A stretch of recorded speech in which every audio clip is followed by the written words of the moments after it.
What we finna get into, we finna get into something good. We finna get into something great. This is gonna break your mind. This is gonna break your mind. This is gonna change your mind.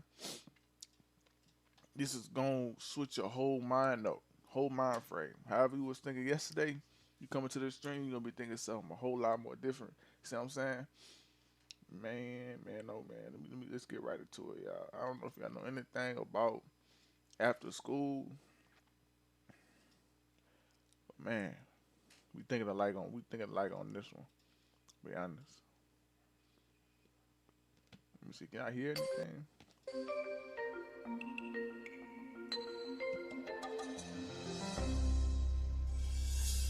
Welcome to another episode of After School. I'm Andrew Huberman, professor of neurobiology and ophthalmology at Stanford School of Medicine and the host of the Huberman Lab podcast. Growth mindset is the idea that we can get better at things. That is, that our abilities are not fixed, but rather that our abilities are malleable. And the beauty of growth mindset is that it forces us to step back and ask ourselves some simple questions. These are questions that you could ask yourself right now. And in fact, I highly recommend you do. You could ask yourself, for instance, what have I been told I'm really good at?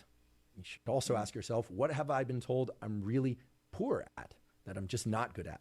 What have I told myself I'm really good at? And what have I told myself I'm really bad at? And then a second set of questions is, what am I good at and why? Did it come naturally? Hey, is this lagging? Is the stream lagging? For any of y'all that's watching, is it lagging right now? I think it is. I don't know. Let me know. I'm gonna continue the video though, cause this right here, this some sauce right here. This some sauce. I don't know if y'all know anything about some sauce, man, but you on this right here, sauce, baby. To me? Did I apply myself for many years? Meaning, did I apply a lot of effort to learning that thing? Or perhaps both, right? And then it's also important to ask yourself, why am I not good at other things? Is it simply because you've never applied yourself at those things? Or is it because you tried and had an early failure? Look, I ain't gonna lie. Before he even dwells more into this topic, what I'm getting from this is two things. It's your strengths and it's your weaknesses. You see what I'm saying? And you have those two things, right? Most people like to operate out of what the weekend, you see what I'm saying? And then they look at things like, dang, why is this not popping? Why is this not growing? Why is this not blowing up? Why am I continuing to having piss poor results? You see what I'm saying? Just operating out of their strengths. You see what I'm saying? But out of the weaknesses. But whenever you go ahead and you work out of your strengths, you get a whole different story. Everything is a whole lot more different than you know what it would be for your weaknesses. I'm not sure where he's gonna take this video. We both reacting to the same thing at the same time, though. I tell you that. Or perhaps you tried and tried and tried for many years and you continued to fail at that thing, or you just didn't reach a level of proficiency that made you want to pursue it further.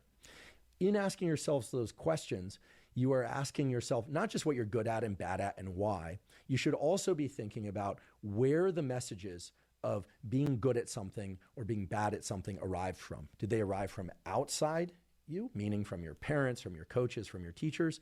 Or was it the case that despite a lot of positive feedback, you just sort of decided you weren't good at something? Or conversely, was it the case that despite a lot of negative feedback that you would never be good at something or that you weren't good at something, that you continue to persist? Because there are certainly people like that. The more negative feedback they get, the more they dig their heels in to prove themselves as capable of becoming good at something. So I do recommend, as we march forward in this conversation, you think about those questions. What am I good at? What am I bad at? Why am I good at those things? Why am I bad at those things? And ask yourself to what extent your labels, that is, your identity, is attached to the things that you are good at. I ain't gonna lie. Before he gets any further in the video, that question right there is such a great question. I was just having this conversation less than a week ago with my cousin. And man, whenever you attach who you are to the things that you can and can't do, as soon as you fail at it, as soon as you do good, no, hold on. Before I even get there, it's unstable. You know what I'm saying? Because in life, everything is up and down. Everything in life just goes up and down. So when you attach those things to you, it can have you everywhere. You see what I'm saying? the things that I like to do is to simply really just detach myself, disassociate myself from the thing that I am good at. You see what I'm saying? I like to look at it as something that it's a skill that I'm trying to better instead of, oh, this is me, this is who I am, this is what I need to attach myself to. You know, for instance, I'm a barber, right? I cut people's hair, right?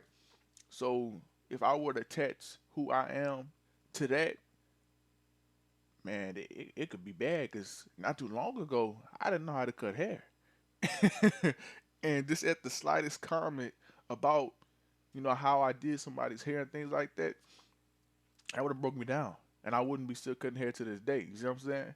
But if you just disassociate yourself, detach yourself from that thing, and ask yourself this question: to what extent is my identity to these things I'm good at or bad at?